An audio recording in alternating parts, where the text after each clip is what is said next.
Arabic ಕಾಲೇಜಿಗೂ ಕೂಡ ಬಿಬಿಎಂಪಿಯಿಂದಲೂ 10 ಕೋಟಿ ರೂಪಾಯಿ ಹಣ ಬಿಡುಗಡೆ. ಬಿಬಿಎಂಪಿ ಬಜೆಟ್ನಲ್ಲಿ ಘೋಷಣೆಗೆ ಮಂಜುನಾಥ್ ಪ್ರಸಾದ್ ಈಗ ಸಮರ್ಥನೆ ಮಾಡ್ತಿದ್ದಾರೆ. ಕರಗ ಉತ್ಸವ, ದಸರಾ ಉತ್ಸವಗಳಿಗೆ ಅನುದಾನ ನೀಡಿದ್ದೇವೆ, ಹಾಗೆಯೇ ಅರೇಬಿಕ್ ಕಾಲೇಜಿಗೆ ಹಣ ನೀಡಿದ್ದೇವೆ ಅಂತ ಸಮರ್ಥನೆ ಮಾಡಿಕೊಂಡಿದ್ದಾರೆ. ಇದಕ್ಕೆ ಬರ್ತಾ ಇದೆ ಎಕ್ಸ್ಕ್ಲೂಸಿವ್ ಬ್ರೇಕಿಂಗ್.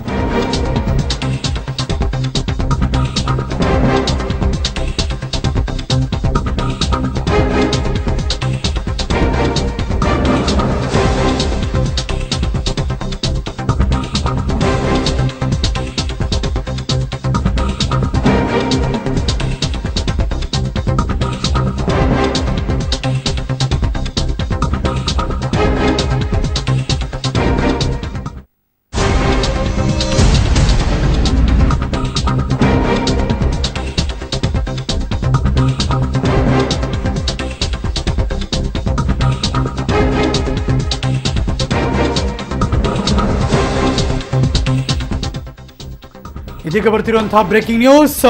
ನಿಮ್ಮ ಪಬ್ಲಿಕ್ ಟಿವಿ ಸ್ಕ್ರೀನ್ ನಲ್ಲಿ ಒಂದ್ ಕಡೆ ಸರ್ಕಾರ 10 ಕೋಟಿ ಕೊಡುತ್ತೆ, ಒಂದ್ ರೀತಿ ರೇಸಕ್ ಬಿದ್ದೋರ್ ತರ ಪೈಪೋಟಿಗೆ ಬಿದ್ದು ಹಣವನ್ನ ಬಿಬಿಎಂಪಿ ಕೂಡ 10 ಕೋಟಿಯನ್ನ ಕೊಟ್ಟಿದ್ದೇವೆ.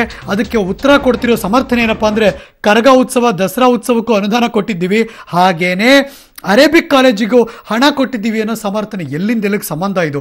ಬೇರೆ ಸಮುದಾಯಕ್ಕೂ ಹೀಗೆ ಹಾಗಾದ್ರೆ ಕೊಟ್ಟಿದ್ದೀರಾ ಕೋಟಿ ರೂಪಾಯಿ ಅನ್ನೋದು ಮುಂದೆ ಕಾಡ್ತಿರುವಂತಹ ಪ್ರಶ್ನೆ. ಹಾಗಾದ್ರೆ ಮಂಜುನಾಥ್ ಪ್ರಸಾದ್ ಹೇಳಿಕೆ ಕೊಟ್ಟಿದ್ದಾದ್ರೂ ಏನು?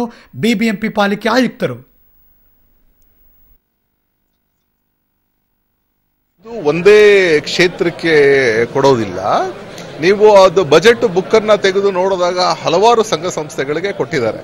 ಇವ್ರಿಗೂ ಕೊಟ್ಟಿರಬಹುದು. ನಾನು ಪ್ರತಿಯೊಬ್ಬರು ಯಾರ್ಯಾರಿಗೆ ಎಷ್ಟೆಷ್ಟು ಕೊಟ್ಟಿದ್ದಾರೆ ಅಂತ ನನಗೆ ಜ್ಞಾಪಕ ಇರೋದಿಲ್ಲ, ಇರಬಹುದು. ಅದನ್ನ ಒಂದು ಶಾಲೆ ಕೊಟ್ಟಿದ್ದಾದ್ರೆ ಒಳ್ಳೇದೇ ಅಲ್ವಾ? ಶಾಲೆಯಲ್ಲಿ ಮಕ್ಕಳಲ್ಲಿ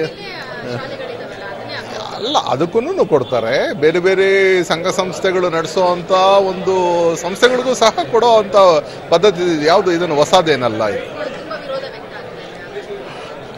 ಇರ್ಬೋದು, ಕೆಲವರು ವಿರೋಧ ಮಾಡ್ತಾರೆ. ಬಟ್ ಇದರಲ್ಲಿ ನಾನು ಹೇಳಿದ ಹಾಗೆ ಇದು ಯಾವುದೇ ಒಂದು ಸಂಘ ಸಂಸ್ಥೆಯನ್ನ ಸ್ಪೆಸಿಫಿಕ್ ಆಗಿ ಇದು ಮಾಡಿದ್ರೆ ಇದು ಬಿಬಿಎಂಪಿಯಲ್ಲಿ ಚಾಲ್ತಿಯಲ್ಲಿ ಇರೋಂತ ಒಂದು ಇದು ಕಾರ್ಯಕ್ರಮಗಳು ಸಂಘ ಸಂಸ್ಥೆಗಳಿಗೆ ಇದಕ್ಕೆ ಕೊಡ್ತೇವೆ.